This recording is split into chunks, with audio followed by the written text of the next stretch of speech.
We're live. We are live. We are live.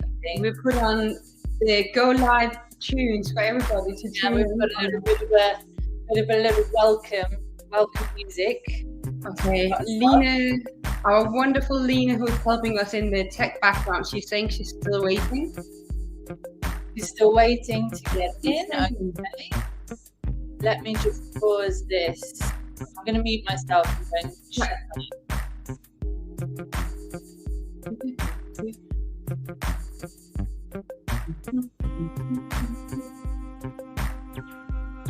Finally, the tech lady figuring things out.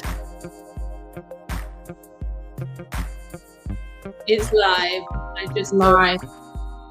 Okay. It's live. I just saw it on the thing, but we were getting a little reverberation. Our tech support is saying now she can hear us. Perfect. Okay, perfect. Okay, thank you. A little bit of trying to figure out how StreamYard works. This is quite exciting. Yeah, we can't, for people that doesn't know, you can't actually stream straight to LinkedIn. So you need an external provider. We're using StreamYard and we're trying to make sure that it's all running smoothly with comments so we can respond to that, just the flow of things. So yeah, let us know and ping us if there's anything you cannot hear, but hopefully it will work smooth. We had a long test yesterday. You also find that we have put on some relaxing, it's called Feeding the Dog tunes, to get us all started on this culture and leadership session. We just want to give everybody a minute to go in, and yeah, we're really excited. We know there was more than 100 people signed up for this, which really says something about the fact that there really is a need to talk about this subject, which is exciting. And yeah, that's really good. Yeah, it's very topical, isn't it? There's such a buzz around sustainability lately, so many more people getting on board, but it's a topic that I think a lot of people struggle with, or trying, or starting with, or playing around with. So it's a really nice opportunity to bring it all together and to get questions out there. Yeah, exactly. And I always say there's two ends that got to meet. We have the top and the leadership, and you can have those skills and drive it in, but we also need to look at the bottom, right? And then we all work together eventually. We're being asked if we have put music on. We actually have. Lena, our tech in the background, cannot hear it, so we are rocking on to the music. The fact that we're doing this then is just for us. Okay, interesting. All right, interesting.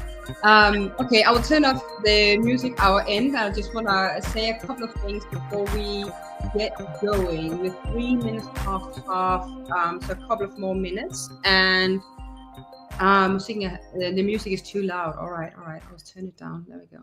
Turn it up. Okay, there we go. Okay, let's just pause the music for now.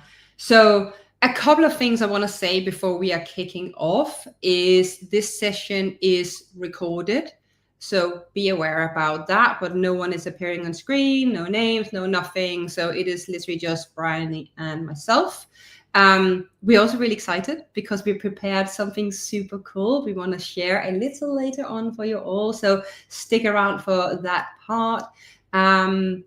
What else do we have? Yeah, thanks for coming. And we really hope that this will be a helpful session. We've really taken some of our best experiences and tips and try to distill it into something that's hopefully really useful for all of you. There is an option to ask questions in the comment section, and please do so we can tackle them a little later on. We call it the power hour, so it'd be anything from 45 till 50 minutes to be as effective as possible. Do you have any additions, Bryony? And Bryony, I also want to check, can you see any comments? It would be nice if people could write where they're coming in from, where they're tuning in from, then we might be able to see some comments. If anyone can write hi, it would be really big help. Yes, just tell us who you are and where you're coming in from, and please feel free to use the chat to ask questions, but also to kind of create conversation, because I think that's where we learn the best. If we're saying something that's interesting and you have an experience on that, go for your life and use the chat to share it with everyone else as well. So please do use the comments, please do fire some questions. And also, as we're doing this on LinkedIn, you obviously have access to Jessie and myself. So please feel free to fire us a message after this in our DMs if there's something that you want to share with us. Sorry, I've just realized that we can put messages up on the screen. This is a little bit of a tech feeling our way around how StreamYard works, but bear with us if things flash up on the screen that weren't meant to be there. We're just understanding how all of this works. Perfect. All right. Austria. Absolutely love that, Dominic. Nice to meet you. Okay, we have Parole. So a couple of people already in the feed. Really exciting. Shall I kick off with an introduction, nice and easy, and then we can hand over to you, and then we'll get into the juicy part of it. Okay? Yeah. Do tell us who you are and tell us about you, Jessie. Yeah, I will do. All right. So I will actually say that my background is a little bit unconventional. I started in lean and process optimization back in the days when I was writing my master dissertation on how to streamline manufacturing processes in multicultural environments. And at the time, it was all about maximizing profits. I think we all remember that time where everything was about that. But as I went deeper into this topic, I realized something fascinating, that actually the core principles in lean management, so meaning efficiency, waste reduction, and innovation, they are kind of the same foundations for what's driving sustainability today. So I took that with me really early on in my career. And I actually got my research published in the Emerald Journal, which was really exciting at the time. But my career took quite a different turn when I moved to London. I'm originally from Denmark, and I started as a producer in brand and marketing. And I produced campaigns for major brands like Disney, Starbucks, eBay, banks like Barclays, insurance companies, you name it. And eventually I moved into Unilever as a senior producer. And that really gave me opportunities to work with people, manage different interests, and focus in on operations. And I think that experience later were part of what got me headhunted into a corporation called Arla Foods. If you don't know who they are, they sell you Lurpak butter. Then people usually go, oh yeah, I know them. To help them set up their in-house production studio. And that was really a task in terms of stakeholder management, driving culture. And I think one of my biggest lessons also came from there, which were having expertise just isn't going to cut it today. You need to earn people's trust along the way. So Arla Foods were a really exciting piece where I was managing huge investments, originally mapped out by Boston Consulting Group. And there I came as an external consultant, but really knowledgeable on that topic. And I really learned to speak the language of leaders at this point. So cost savings, timelines, profitability, and I would assume I can see heads nodding if I could see all of you at this point. And after that, that's when the sustainability part really started to come into play. I had an opportunity via my former creative director at Unilever. He happens to know the CEO of Greenpeace in the UK, so very convenient. But together we started working on communication campaigns for Greenpeace, WWF, the Woodland Trust, and I also always say I've even been paid real human money by Extinction Rebellion. At that point, I felt like personally I had a huge knowledge gap in sustainability, and I knew that I was really good with operation, but I had to bridge that. So like many people, I studied at Cambridge, I became a GRI certified professional, and I started to team up with industry experts because no one solves the world's problems on their own. And at that point, I started Planet 1.5 and began to work across different businesses. So I worked with Novo Nordisk in the big pharma industry. I've done energy and rail for Hitachi as an advisor. I've been disclosure lead for HMD for the past 2 years. And then I've advised for companies where I always say you probably never heard about them, but it's been fantastic to do. And then today I say I'm a practitioner. I practice what I preach.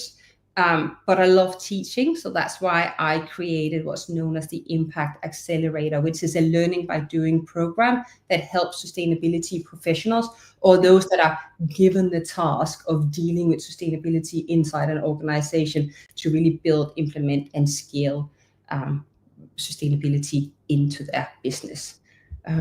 So that's what I do. How about you, Bridie? Could you give an introduction? Yeah, of course. So super nice to learn a little bit about you as well then, Jessie. I thought I knew your background, but there's always more in there, isn't there? So hey everyone, I'm Bryony. I'm director of a little company called The Circular Life. And I guess, what do? I could say I'm a strategist, an engagement specialist or leadership coach, but what really, really makes me passionate and kind of what drives me is about helping people change. And change is like this really nuanced thing. It's different for everyone. We have different drivers, we have different motivations, and we have different things that make change stick or not. But over the course of my career, I've kind of learned that no matter how different things are, whether we're trying to change a behavior in our supply chain to be more low carbon, whether we're trying to change a mindset to shift from profit driven to impact driven, or whether we're trying to change something in ourselves to build confidence and leadership for sustainability, all very different situations. There's some very universal processes that sit underneath this, and that absolutely fascinates me, and it's the thing that sort of drives me forward, that question of what does that person need to change and how can I help them to do it. So that's the position that I'm coming from today, but I haven't always been there. My background has mostly been in sustainability for around 15 years, which makes me feel old, but there you go. And I guess started off in waste prevention and environmental management. I've also worked in the social side, social impact and community development. And I've spent a lot of time designing, delivering, implementing and supporting other people to implement sustainability strategy. So yeah, heart and soul strategist, but kind of evolved along the way to do things a little bit differently, because about 5-6 years ago, I kind of hit a bit of a wall. And I was super passionate about driving change, but I also felt very stuck. I would probably describe myself as a stressed out and burnt out consultant. I was always working silly hours. I was always switched on. And I kind of had quite low confidence outside of my sustainability echo chamber. And I didn't have very much influence, especially if it was 1 or 2 tiers above what I perceived to be my level of seniority. So I guess kind of all of that came together with me realizing that I'm trying to drive change in an industry or a system that I didn't really understand. I understood sustainability, but I didn't really get where the people were coming from. And it was a bit of a learning curve for me. So I got really curious about people, what makes them tick, what makes them change or not change, even when they really want to. And I started studying culture and systems change. And I actually trained as a leadership coach, because when I was in that very burnt out phase of my life, I was fortunate enough to access coaching. And not only did it help me out of a very sticky situation, I also noticed that it really helped me improve my self-awareness, my confidence, and my ability to connect with people. So I was like, wow, this is a super useful tool. I want to learn how to do it. And yeah, I suppose that has all kind of come to what I call working in the people side of sustainability now. And I help sustainability and impact professionals to really sort of build those leadership mindsets and help with the skill sets around culture change, around getting past those really sticky parts of embedding sustainability so we can get to a point where we're driving real change. So yeah, there's a little bit about me. I think we'll hear a bit more as we go on. But before we dive in, I just wanted to say that I'm incredibly excited about this conversation with you, Jessie, because we actually met from a LinkedIn message maybe only a month ago. And since then, I've realized how much we're very aligned. We've come from incredibly different backgrounds, but we're really aligned on how sustainability works and what it needs to sort of embed. And I always learn something from you from every conversation. So I'm excited to share, and I'm excited to learn as well. So with that, can I dive into the first question? Yeah, please do. We're like 15 minutes in. Let's get to the good part. Okay. Why is it critical to embed sustainability into a company mission? That is such a big question. And let's just go straight into it, because I think there's this saying that hopefully many of you have already heard by Peter Drucker. He says, culture eats strategy for breakfast. And in other words, no matter how strong your strategy is, if the culture does not support it, it just is never gonna take root. So we can have all the fantastic things on paper, but people here is what's gonna make it. So this is especially true for sustainability. And prepping for this session, of course, I found a piece of research from Bain that said that only 2% of corporate sustainability transformations achieve their intended impact. And that just blew my mind. And then I started diving into why is this? It really is because frontline employees, they often struggle to balance sustainability goals with the business targets when they're forced to choose, and they very often are. So the most default way of then responding to things that you're working with is within the traditional business priorities. So it would be interesting to know actually in the comments if this is something that you guys recognize in your work in sustainability or not. So I believe that's why it's so important that we integrate sustainability into the company mission. It's like the very first, very top part to do, and see it as if the mission is the anchor for decision making within the business at all levels. And it should be defining what the business is setting out to do, and thereby aligning all of the employees. I mean, help them guide their priorities so they can contribute to this long-term business success that we're all laddering up to. If sustainability isn't a part of that mission, then it really risks being treated as an optional extra. It's something we talk a lot about in our industry, instead of really being a set of priorities. And I say, think about it in this way. If employees are unsure about a decision, then they should be able to look at their day-to-day work and say, how does this actually align with the mission? How is it moving us closer to achieving our goals? And then I think, what makes a good mission? Well, a strong mission, and that's leaning back on my brand and marketing days, but it needs to be clear and actionable. I say way too many fluffy statements out there which people don't really remember. So a good question here is, do you actually remember the mission of the organization you represent, and do you feel connected to it?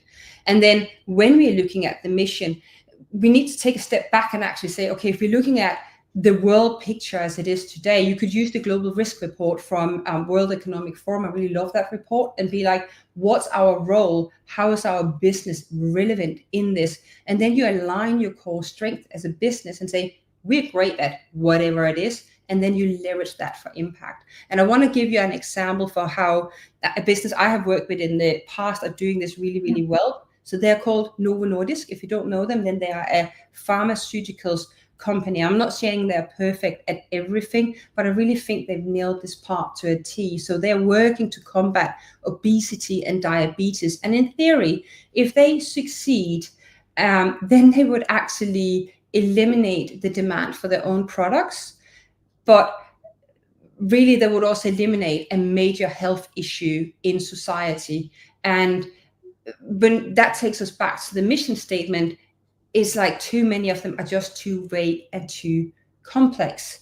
And and I focused on maximizing shareholder return. So I had a client I worked with, another client was on the polar opposite end, and in their mission, it was like, we exist to maximize shareholder returns. So you can see that would actually drive decision making in another direction, compromising sustainability, which I think is really interesting. So if we just, a really simple way to actually define a strong mission, back in my marketing days, we would have this phrase that what gets you out of bed in the morning, and then you would finish the sentence. So if you go back to Novo Nordisk, and I'm not quoting the mission statement, but it could sound something along the lines of we get out of bed in the morning to combat diabetes and obesity so people can live longer, healthier, and happier lives. And that's a really clear purpose that is actionable and drive people together. So think about it from your perspective. What gets you out of bed in the morning? What is it that drive decisions from leadership to the frontline teams? And how does that link sustainability into it? And I think just a really last comment on this is, what's the benefit? Because we need to speak this business language, right? It is lower employee turnover, higher job satisfaction, fewer sick days, less stress at work, because people start feeling connected to actually move the needle forward to these things. There's lots of research out there backing that point. So yeah, that's of course affecting the bottom line of everything we do, and we like to talk about that in business. What's your thought on that, Bryony? Yeah, I mean, absolutely. I think this is the whole theme that we're talking about is embedding it. Like, stop trying to run a strategy from something that feels bolted on to the side of your organization, that's sort of like glancing at your business plan every like once a year when you write the annual report. It has to be something that we can really look at and align to everything else that we're doing in the company. So yeah, and really nice examples there of how to be clear and how to actually kind of take some steps forward in making sure that you are embedding this in the company mission. Yeah, it's interesting, right? You have the mission, and then I see when we then start doing risk targets, which is a part of the strategy, then we need that to ladder up, and that's what we're then filtering out into the culture. But if we're going on to the next question, then I think this is a really good one that kind of builds on this conversation, is that we all know that we need change, and there's so many people that are working really hard in this field to try and make it happen. But it also feels like we're not really moving that fast, even though we want to. Do you have some ideas for why that is, and maybe what we need to do to actually push harder forward in the time where we just need this the most? Yeah, absolutely. Really kind of great question there. Like, why are we not moving forward fast enough? And it's really frustrating as well, especially when you're working in this industry and you're super passionate, and we can also see our company goals, but we can see the bigger picture goals of like what we need to achieve collectively as well. And it feels like the progress is frustratingly slow. Like, what's going on? And like everything with change, it's complex and there's lots of things going on, but there's 2 or 3 things that I really wanted to highlight here that I notice quite a lot.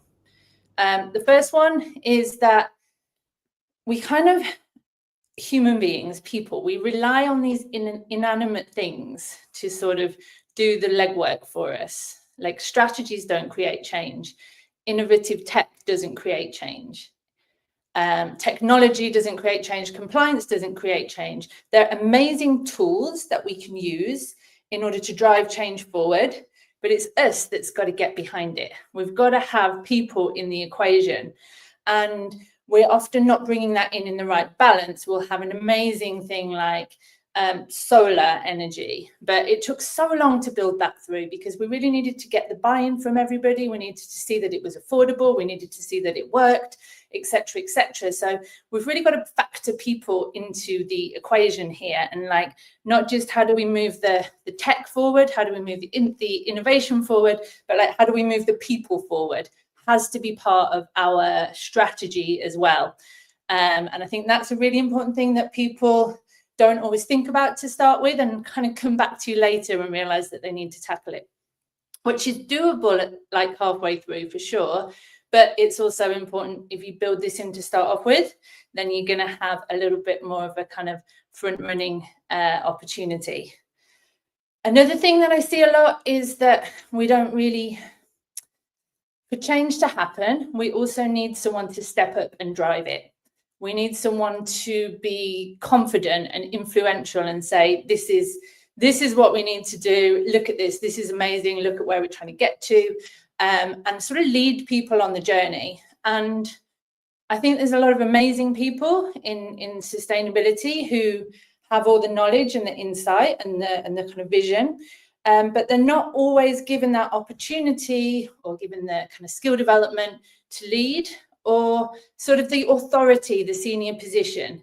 So if you've got someone in sustainability who is kind of 2, 3, 4 tiers away from the board decision making, somebody's got to step up and really sort of show the way with that. Because what we're talking about here is not delivering a strategy in the long term, it's a mindset shift. It's how do we design and operate our business?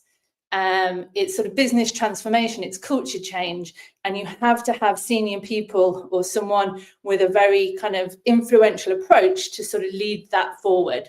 And quite often we have a lot of the pieces of the puzzle there, but it's that leader who's willing to walk the talk and take ownership of this.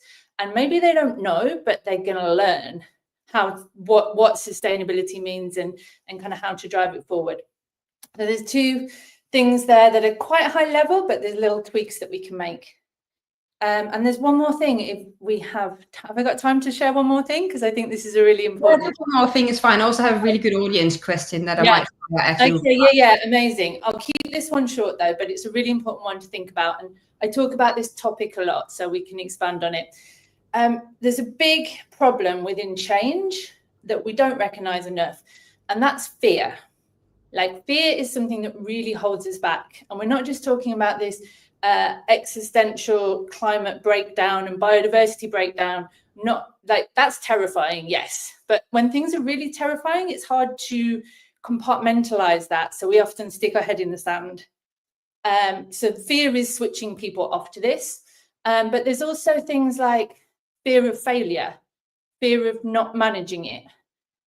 Fear of, fear of resistance, fear of not being good enough. And that makes us stick with the familiar, and it makes us stick with the safe, because one of the key drivers in change is creating safe spaces for people to be vulnerable. And I think we're really good at creating that space within the sustainability community now to talk about things like climate anxiety, but are we really offering that sort of safe space for everybody else that we're trying to bring into this conversation? And sort of asking the question, is it safe for people to try and change? And is it safe for people to fail? If it's safe to people to try a sustainability thing that they think might work and it doesn't work, what happens next? And it is that idea of how do we sort of reduce the fear and improve the safety around this topic in the day-to-day as well as in the sort of bigger picture. Fantastic. I really love that. And I'll say it really resonates with me, especially, one thing is to do consulting, but the other thing is to be brought in to do training on this topic. And it's always an afterthought. It's like this epiphany of we've now realized that, okay, we have all of these big investments into things that got to happen. Now it has to happen. Now we've got to bring people in. And then we're coming in to try and help to fix that part, right? There was a good audience question. Excuse me for just going back from Lena, and she said many sustainability activities bring rather long-term results. How can one move business leaders towards sustainability action now when the company has a focus on short-term survival instead of mid to long-term benefits? Do you have just one thing where it's like, if I was leading sustainability in a business today and I need to convince my leader on getting a bit longer-term focus? Yeah, really, really good question. And I would say if you need to do one thing, I would focus in on risk, and I would grab a finance person and sit down with them and use their language and work out what risk is the business at if we don't act on this now. Are we at risk of losing suppliers, losing that client who told us that we needed to be ISO compliant and we said yes, but we didn't really do it? Are we at risk of not getting the best talent or retaining our talent, because actually people want to work for sustainable companies and people want to see people walking the talk?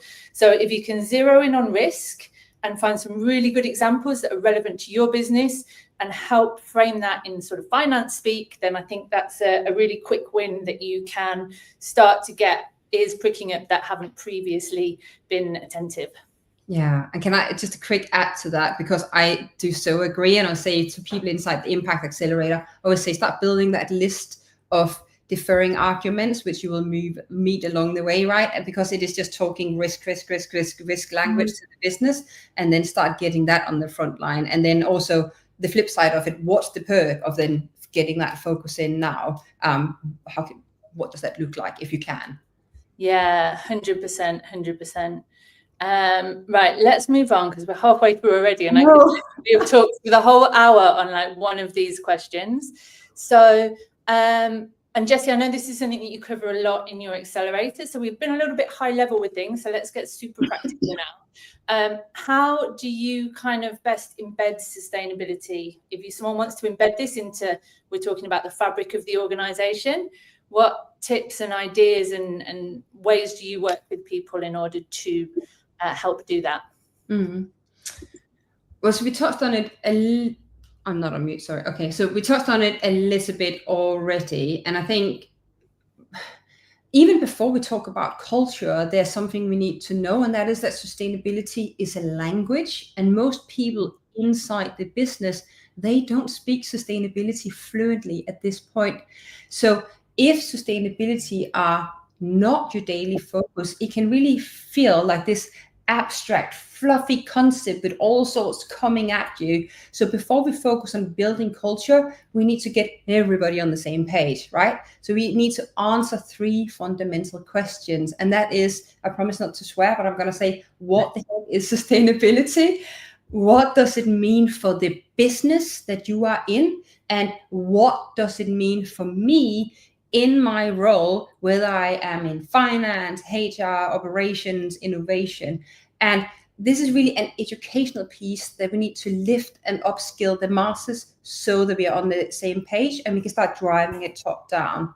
And then we can talk about what the goal are of education, because it is not about having people memorizing that there are 17 sustainable development goals or repeating phrases like people, planet, profit, and circularity or whatever it is. It's just too fluffy and it's not really driving action. So instead, what we need to do is to give people a vocabulary where they can, I think the goal for me has always been equip people to ask relevant questions from their specific role or function. They're not the sustainability lead, but if you can get them to a point where they're asking the right questions, then they will also be reflective in what they're doing, right? And then make sure that they really understand how sustainability connects into their expertise, because there really is this thing that everybody in an organization, they're already an expert in something. So whether it's in supply chain, in HR, in product development,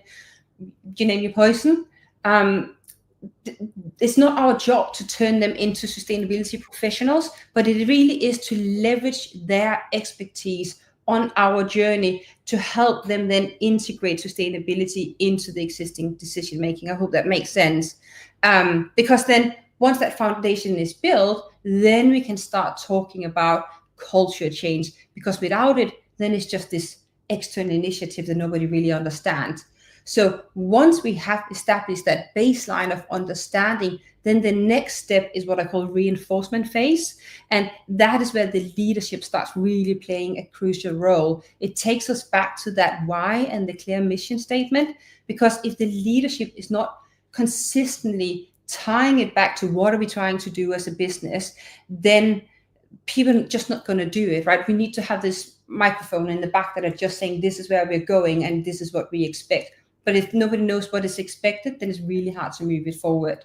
So with that, that means that leadership really need to continuously nudge employees with clear expectations and integrate it into their roles. So that could mean tying sustainability into KPIs, ideally make it measurable against performance. I also say build a culture of celebration. So if someone does something really amazing, feature that employee in the newsletter.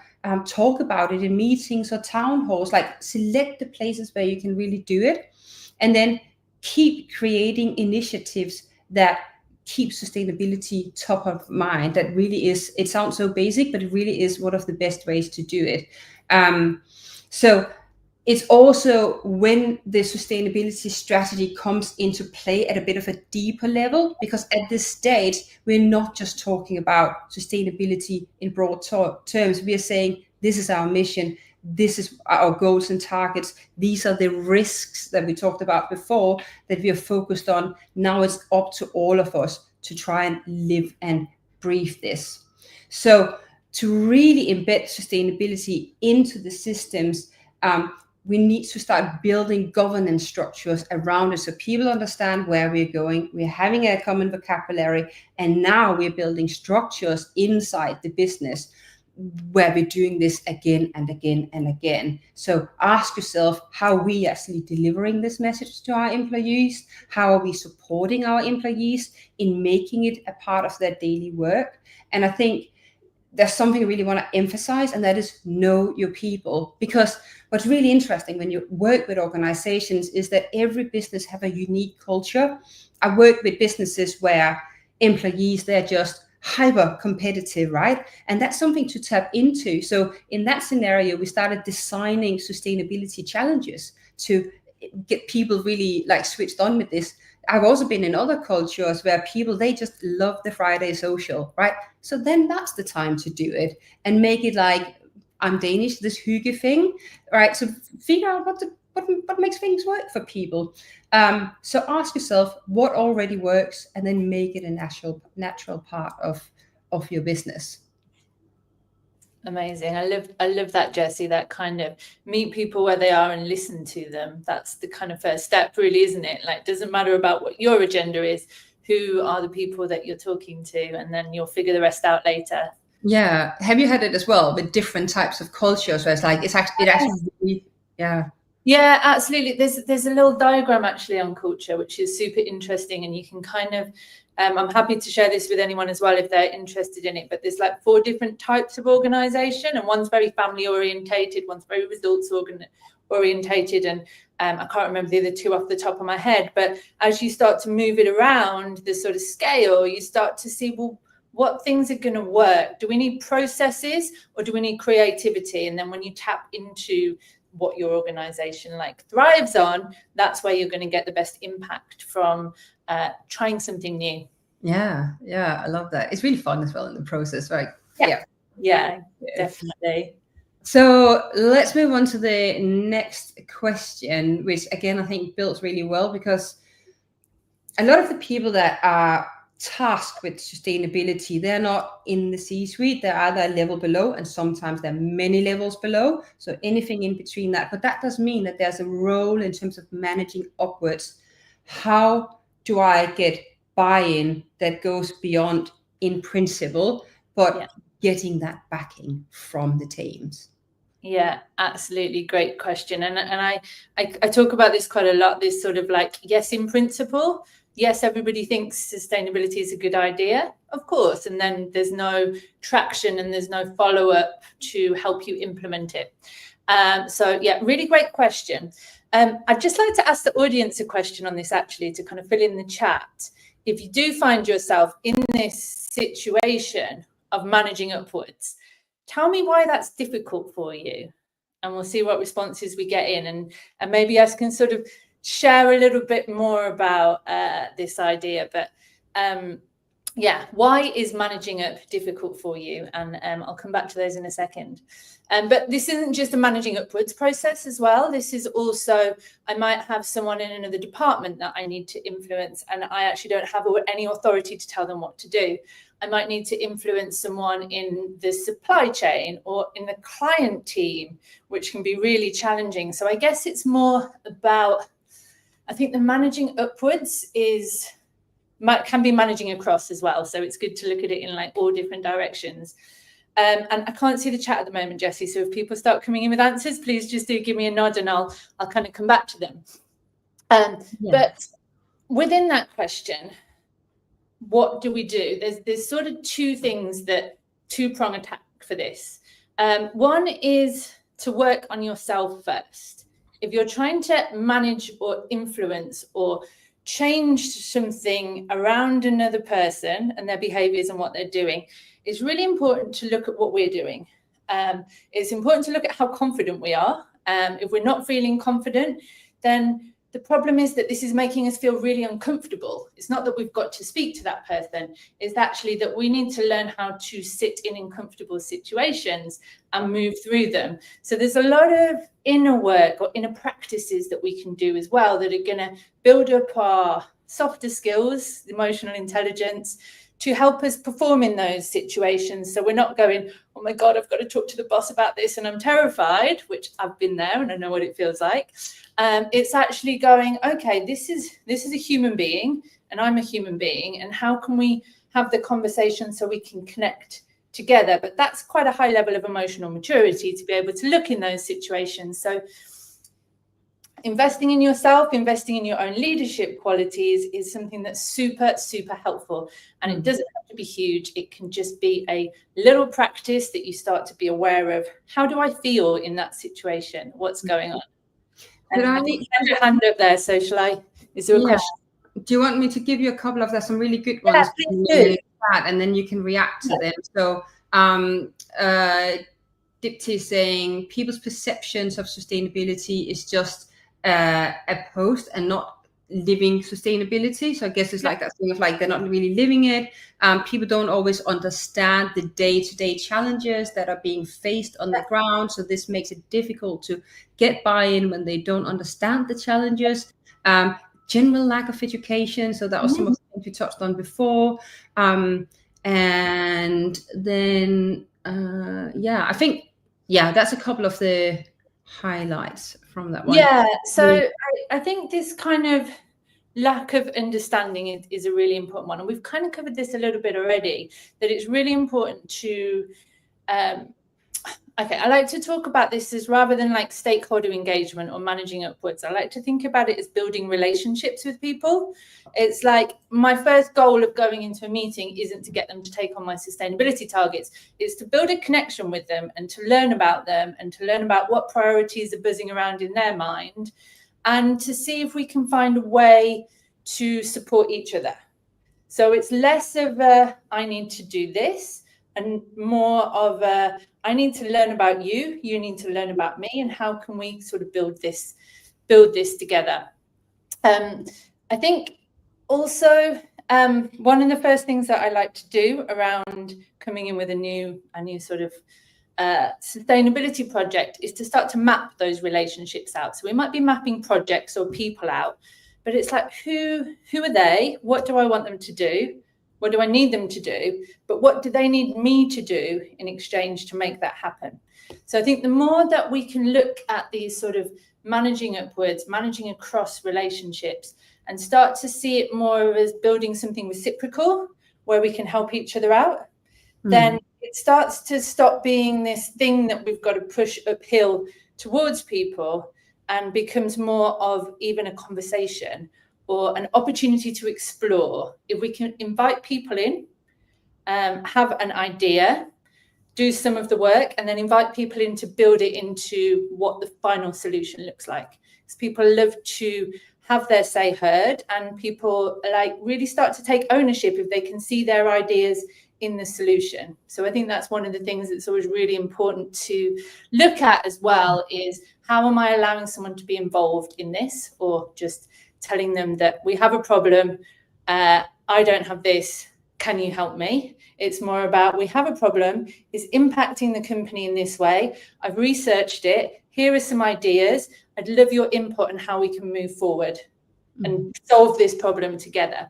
And I think there's something around positioning and just coming really well researched to what the possibilities are. Thank you. There's a couple of comments in the comments about the image you mentioned before. I just want to say to everyone, there'll be a couple of links, and we'll do a summary message to everybody that we have in our connections. So we will add that to that. I think it's just easier. Yeah, for sure. I don't have it to hand. It just pinged off something that you were saying, that it would be a really useful thing for people to see. And cool. talking about links, aren't we sharing an opportunity as well for everybody who is logged onto this as well? A little opportunity to get something back. Should we do that now? Yeah, let's do it. And I know Lena will, in the background, share the link, so feel free to drop it in, Lena, as well. Do you wanna go for it? Should I tell us what it is? So Jessie and I have decided that we would like to give away each 5 opportunities to win a coaching or a strategy session with us. So if you're interested in doing that, and you can come and bring your coaching challenge or your strategy challenge, or just your I need to talk about and dump everything of all the problems that I'm having, and hopefully we can make some sense of it. We're giving 5 away of those opportunities each. So if you're interested in that, there will be a link going in the chat very soon. One for Jessie, one for me. There they are. Please do fill out the forms. Tell us a little bit about yourself, and see if you can win a coaching call. Yeah. Do you want to add anything more onto that? No, it's just say it really matters. We are reading all of those questions because we want to make sure we can actually help. Otherwise, what's the point on both sides? So yeah, give us your challenge and we'll do everything. Yeah, and I think what might be quite nice as well is some of these questions that we don't get to today, maybe we can start to answer them in some posts that we're doing over the next couple of weeks, and then we can tag you in if you've asked that question, and then we can give you a bit more of a written answer to some of the things coming in. Yeah. Thank you. Cool. I can see that people like the opportunity, so we appreciate it the other way. Thank you. Okay, so it's me. Next question is, we've talked a little bit about managing upwards, but this can be really tricky when you're coming in at that junior position. You know, some of the things that I'm saying, work on your leadership skills, research and present in their language. It's a lot, right? When you're still learning how to do the sustainability side of things too.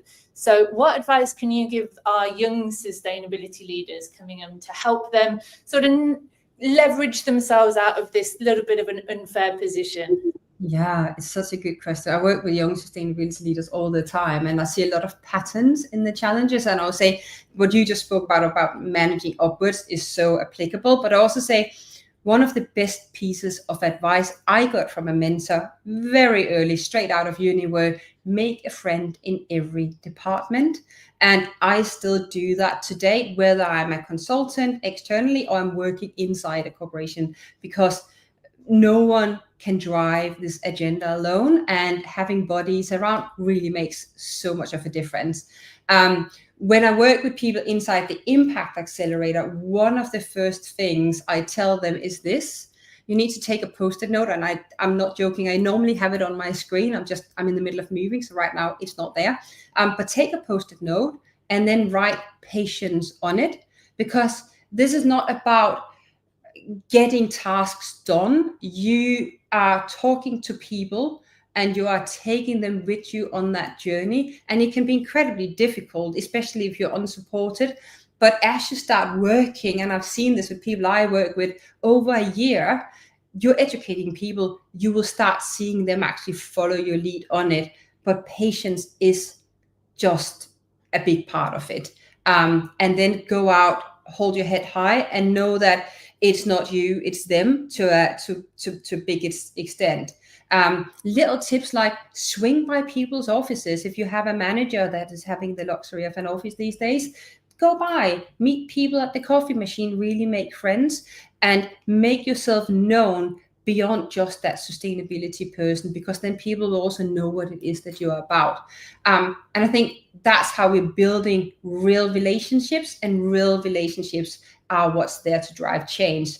Now, if you're also talking about what we as organizations and leaders and peers can actually give to young professionals, I think there's one word that summarizes it, and that's support. Too often the roles of sustainability, they are understaffed, they are isolated, and the young people, they're placed in fantastic organizations and there's so much potential, but they are expected to figure it out on their own. And I really, really feel the pain when that happens.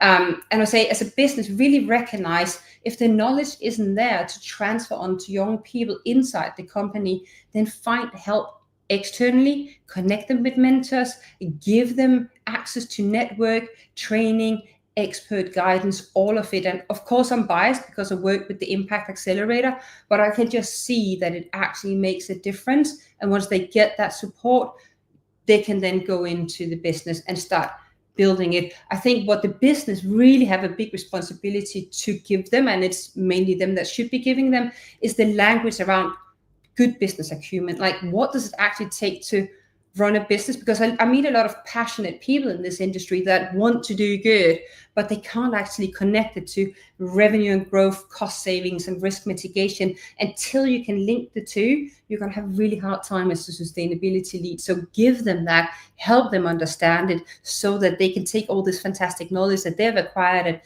university or the roles and build that into the business. So really connecting sustainability into those business priorities. And then final thought on this is that sustainability leadership is not just about expertise, right? I think I said it, it's about relationships, influence, and persistence. So just to summarize it, make a friend in every department, be really patient. It's a long life ahead here.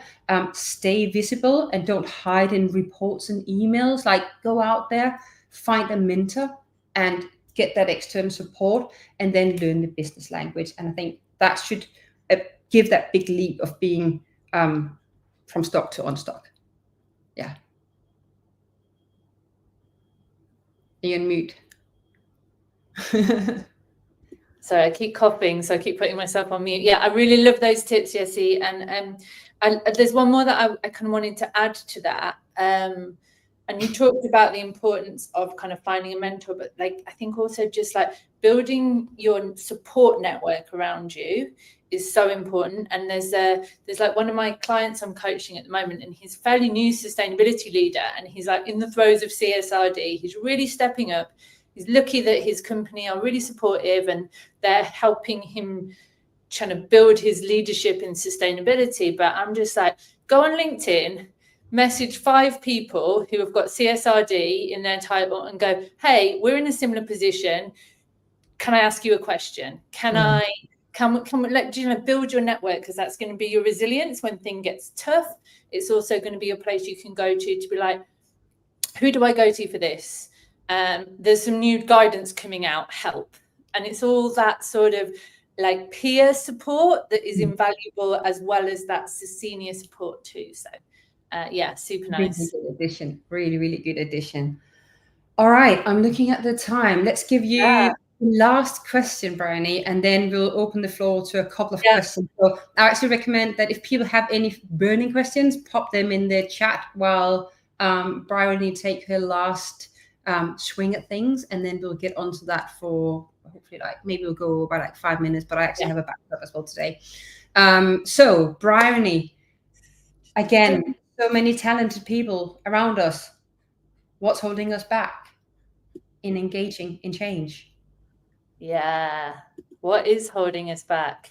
I mean, we've kind of covered lots of this already today, but if I was to summarize it in a couple of things that we haven't yet touched upon, one is this sort of idea of permission. Like, are we giving people permission to change? And I don't mean in the kind of grand scheme of things of like the CEO going, yes, sustainability is important, we can all get behind this. It's like, look at people's practically in their job description. Is sustainability there? Is it in their KPIs? And if it's not, and everything's super busy, we're expecting people to prioritize sustainability when actually the things that they're marked on that will relate to their pay, to their performance, to them staying outside of work if they have to. If sustainability isn't in their A-frame, in everybody's A-frame in the company, we're not really giving people permission to do this stuff. And there's so many times where I've seen this sort of like real push between, we want to get involved in these sustainability practices, but I'm already working 10-hour days and I'm not getting paid for 2 of those hours. And it's like, we need to make this really easy for people, and we need to make it really supported as well. So there's a little triangle, and again, I'll share some of these diagrams of what I think the kind of golden 3 of helping people change is. And that's, are we giving people the right insights and knowledge? Like, do they know what's going on and why we need to change and what the opportunities are? We need to give people this autonomy to change, which is what I was just talking about. Is it sort of possible within their job description. But we also need to support them as well, because if you just give any two of those things, it sort of goes for a little bit and then fizzles out. But if people know what's wrong, they've got an opportunity to change it, and they're sort of supported, even handheld to start with. If you've got all those three things in line, then it really does act as a catalyst for change. So yeah, give people permission, give people autonomy, give people knowledge, but make sure you're supporting them on the way, because change is difficult. We all know that. We've all tried to change in some way in our lives. Remember that feeling of resistance. We as sustainability professionals need to learn how to help and handhold people through that resistance to change. And like on the other side, that's when they just start diving in, because they get it, they know it's worth it, and they feel supported on the way as well. So I'm going to leave that there, because I could talk for hours on those topics. And we can get a couple of questions out before. Laura has I really like this question. So tips on commercial language in terms of risks. So what words, what phrases do we use to like get the attention of the C-suite? I have a couple, maybe I start and then you can. So I would say anything in terms of looking at how the business is operating, right? So there's very different business models, but if you are trading with people, like, are they actually at a risks for different reasons? That could be their business model, that could be for compliance reasons. They might not be ticking the boxes or doing all of these things. And does that expose you? Are you not sending the right signals in terms of, love that you got it up, are you not sending the right signals in terms of taking this seriously? So you might have a report, but if it's not backed by compliance, people might start questioning the business, right? So how are we demonstrating, dear leader, that we are doing these things correctly? If someone calls us out on it, what are you going to say? Telling them that as the highest governing body inside the organization, they're ultimately responsible, and their reputation is also at the front line of this. If we're not expressing what we're doing well in our work, and it can be reports, but it could also be the website and in the conversations we're having with employees that are here now and employees that are exiting the business, then what signaling value does this send to future employees? I remember sitting in a sales conversation and I looked at the MD and said, are you getting a lot of questions from the younger generation around what you're doing in terms of sustainability? And he was like, oh my God, like I get so many questions. I didn't have these 5 years ago. And like, he was like sweating the pain, right? So it's that kind of thing that you really need to get your head around. What does it cost the business by not doing X, Y, Z, or continuing to doing whatever they're doing, looking at the business as it is today? Yeah, I love those tips, Jessie. And just to add a couple of more onto those, building on them. I'll just give you a couple of examples. So I've done and do quite a bit of work with the NHS. So it's all about healthcare. And this direction wasn't all my doing, but it's a line that healthcare has taken. So rather than talking to people about reducing carbon from hospitals, it's about saying, well, actually, the way that we're delivering healthcare services is harmful to people's health. And that got people's ears pricked up, and that got people going, well, actually, our motto is to do no harm, and So like, how can you use the industry language already that's out there that people are really invested in their priorities? Another example is doing some work with events companies. And we were, obviously, events can create a lot of waste. It can be quite one-off things. So how do we get through the need to put on something amazing for a client versus the fact that actually this is a situation that's probably going to create a lot of waste? And it's like, well, actually, one of the things that events love to do is to be known for high quality events. So if you can start to talk about how is an event really high quality if it's polluting, it's that sort of message that people go, oh, well, no, we need to build our message around sustainability into delivering high quality events. And it's that finding the right language for your industry. And, if you're not sure, then go and talk to the people who are doing this out there. Go and find the language that they're speaking to their clients about, you know, as you've already said. I've written a LinkedIn post that I'm going to share in the write-up as well, around how to talk to finance people, around some reframes that we can start to use. So I'll add that in the roundup as well if anyone's interested. Yeah, oh, I love it. Actually, in fact, this is just a side comment, but I say every time we do carbon calculations or start like building a strategy out, but there's so much information that sits with finance, and finance will be initially the mortal enemy. They really hate us because they sit on all that information. They don't get why we're doing it. And by the end of the project, they will be my best friend. And it's just such a journey to be on. And I think it's so telling for what it is to actually work in sustainability, which is really interesting. I think we do one more question. It's halftime. So maybe you will take it to start with. So some wording around value proposition would be helpful. Oh, I'm going to throw that back to you if you have something off the top of your head. Well, on the spot. What I think about when I see value proposition is also the concept of shared value. Yeah. So how are we creating shared value and a value proposition to the people and the stakeholders we are working with?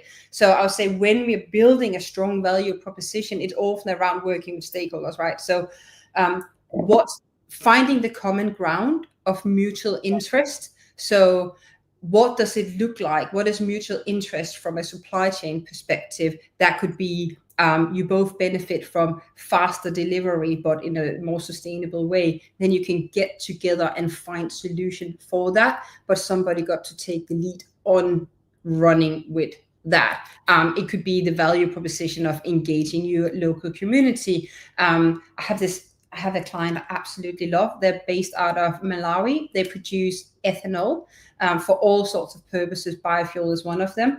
And I think they have really nailed the word value proposition in the sense that they work with their local farmers. Originally, they didn't have access to water, which meant crop failure and food insecurity. Now this business, they need sugarcane to produce their core product. So they actually provide access to water via some really smart systems. And the farmer is now gaining money by using 80% of the land for sugarcane and 20% for food crop. But the food crop never fails because there's always water, even though when I was there it was 46 degrees. And it's like, I think that's a shared value proposition of everybody wins. So figuring out when you're building that, what's in it for everyone, I just think is a really big part of it. I hope that helps. And that's a really great example of it. So throwing it back to you, I think it threw me because it's not, value proposition isn't like in my language so much. And I was like, how do we do value proposition? But I just use different terminology. But I would say if you want to get to value proposition, a really good tip is to stop asking people what they think and ask people what they feel about things. So everywhere you're going in this exploration, and it's a bit cringy to start with, but just get really used to it. It's like, how do we feel about that? And people will tell you what they think, and you're going to know, how do we feel about that? And then we get the often more honest and raw responses, and then we find from how we feel the right language to bring value, because value isn't a thought process, it's down here in our belief systems. So we kind of need to tap down into feelings and emotions and beliefs in order to get there. I love that. I've made a note of it. So how do we feel about ending now? I feel really sad. Should we keep going though? I'm joking. No, so let's have a summary of what happened now. Yeah. So I think, should we just do a quick recap each? Or do you want to do a whole summary? I think I would just literally we're going to send out an email with some links, some of the lovely slides or like figures that you have mentioned. We'll make sure to incorporate that. Of course, make sure to connect with us if you're not already. We'd love to hear from you. Send us a DM if there was something we didn't answer today that you'd love the answer for. And we're always around to be that by question. And we also look forward to working with a couple of you on the free sessions. And we'll revert by the end of this week. We should have reached out to the people that we're selecting.